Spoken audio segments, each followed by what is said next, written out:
Pak Jaksa, kapan saya akan disidang?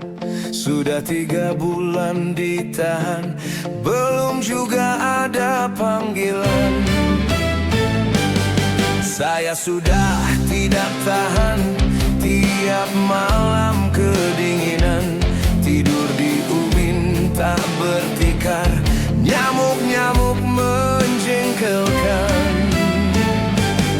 Saya ingin cepat pulang.